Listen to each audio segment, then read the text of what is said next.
over the course of the next hour. Joining me now in their investigation into the president's health care overhaul, House Oversight Committee Chair Darrell Issa and Congressman Pete Sessions. Gentlemen, good to see you both. Welcome aboard. Good to see you, Sean. This undercover video where they tell people to lie and lie about, whether you smoke or not, I mean, that's fraud. Isn't that against, these are things that are against the law, are they not, Congressman Issa?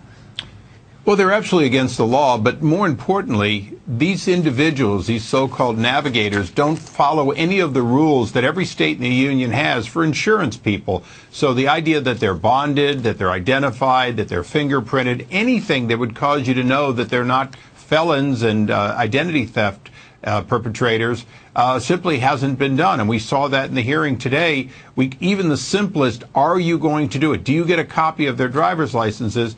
The answer was repeatedly no. This is basically just another form of community organizing paid for with your tax dollars, Acorn revisited, if you will. Well, Congressman Sessions, I know we've kind of gotten away from the law of the land, and the president decides which laws are going to be enforced and changes laws at a whim without going through Congress. But I've met on the phone with these navigators, and one woman got fired for being on the phone with me. But the question I have is this illegal? And who's responsible for this?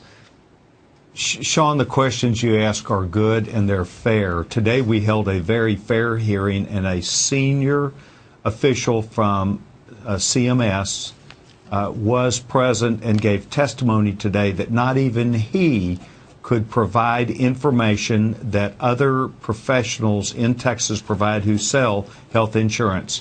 Not even he could tell you who the doctors are, what coverage would be provided, and what hospitals would be a part of that coverage. These navigators are out selling things that they do not understand.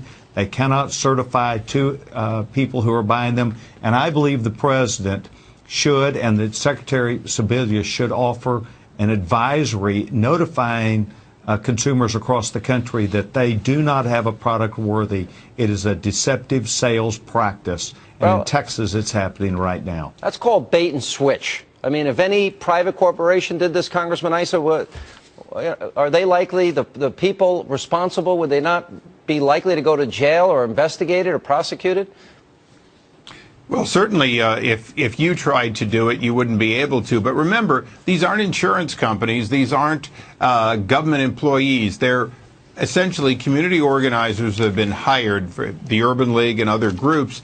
And beyond that, the interesting thing is what they're really hired to do is to convince people to get Medicaid under this new program, convince them to get a highly subsidized health care plan. They're not there to sell the merits of the insurance. They're there to sell the subsidy. Yeah, well, they want to get the numbers up because so few people have signed up for it. Congressman Sessions, identity theft is huge now. It's a real risk.